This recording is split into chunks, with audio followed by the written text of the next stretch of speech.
Masih bersama saya Ibnu Fadil, pemirsa Anda kembali menyaksikan 3 berita utama Kaltim hari ini.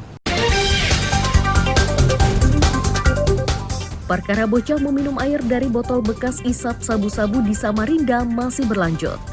Tersangka membantah dirinya yang memberikan botol tersebut kepada ibu korban. Kejari penajam punya cara berbeda untuk menjadikan pemilu berjalan aman dan damai, yakni melalui suasana bahagia. Seekor ular piton masuk ke plafon sebuah warung di Samarinda hingga menghebohkan warga.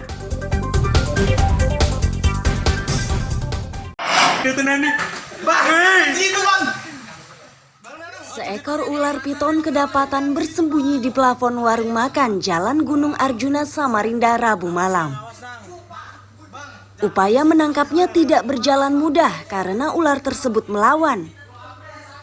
1 jam kemudian ular tersebut berhasil ditangkap setelah salah satu warga membantunya. Ini kekuatan bull power. Pekerja warung makan ini menyatakan keberadaan ular ini diketahui setelah plafonnya tiba-tiba jatuh. Para pekerja seketika panik saat melihat kepala ular.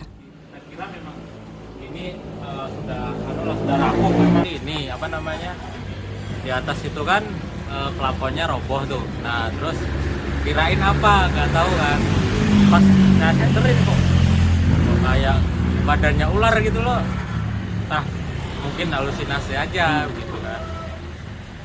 Pas kita lihat lagi, kita tengok lagi bareng-bareng, kok ada kepala nongol.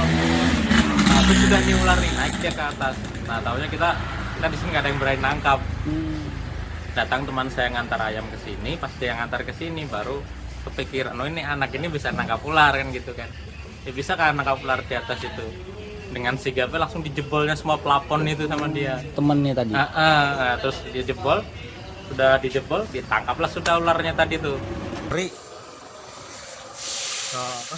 Ular yang berhasil ditangkap ini rencananya akan dikembalikan ke habitatnya. Diduga ular tersebut masuk permukiman setelah habitatnya menyempit akibat perambahan. Pelanggan juga gitu. Amir Hamzah dan tim liputan melaporkan dari Samarinda.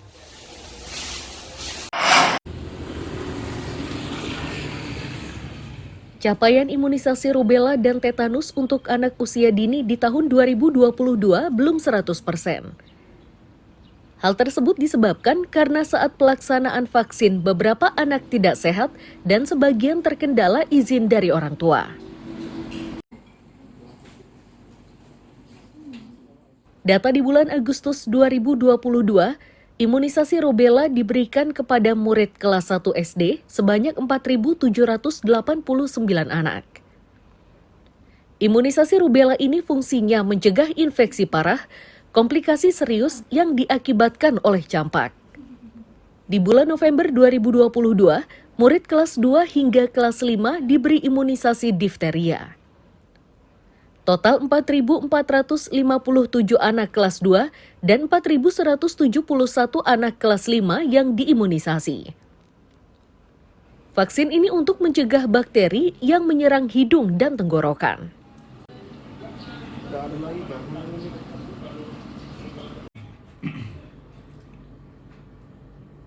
Dari sasaran anak kelas 1 yang 6.322 itu, capaiannya kemarin tahun 2022 sebanyak 4.789 yang divaksin atau sekitar 75,8%.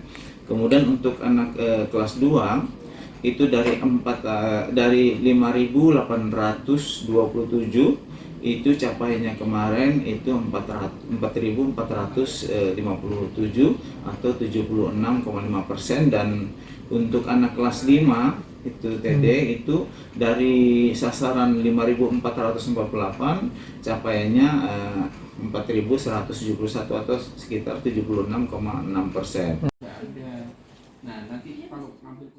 Dinas Kesehatan terus berupaya agar semua anak mendapatkan imunisasi. Rencananya kegiatan ini digelar Agustus dan November 2023. Amir Hamzah dan Miko Gusti melaporkan dari Kabupaten Berau.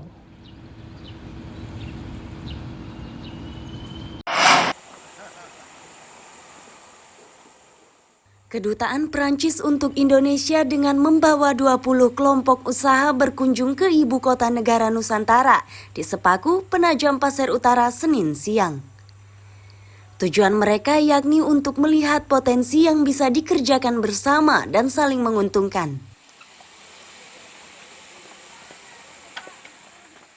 Kepala Otorita IKN Bambang Susantono menyatakan kunjungan ini membawa semangat baru untuk bisnis di ibu kota negara Nusantara. Bambang begitu yakin karena kelompok bisnis asal Prancis yang dibawa ini berasal dari berbagai latar belakang usaha. But point zero is a point to measure. One is the coordinate, yeah? And second also is about the elevation. Sekitar 20-an di sini, dan pengusaha-pengusaha ini tentu ingin melihat langsung di lapangan seperti apa, dan kemudian setelah itu mereka nanti akan kembali membuat macam-macam ya, studi kelayakan, rencana bisnis dan seterusnya, tentu di bidang masing-masing. Jadi hari ini kami yang menjadi tuan rumah, harapan kami tentu ini nggak cuma visit, tapi juga nanti akan menjadi benar-benar investasi dan juga kegiatan bisnis yang ada di sini. Jenis atau sektor investasi yang dari Prancis ini yang banyak minatnya tuh di bidang apa? Jenisnya beragam, sangat beragam, dari energi, kemudian dari kota cerdas, smart city teknologi ya, kemudian juga ada yang dari perencana atau material juga, material yang ramah lingkungan tentunya yang kita cari di sini gitu ya.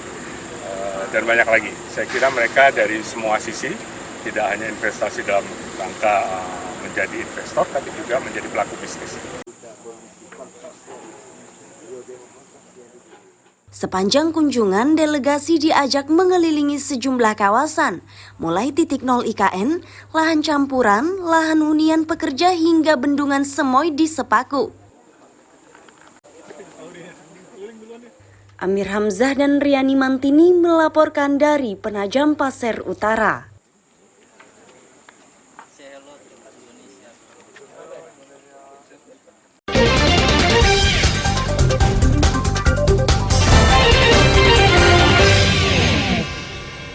Pemirsa, berita tadi menjadi akhir kebersamaan kita pada pagi hari ini.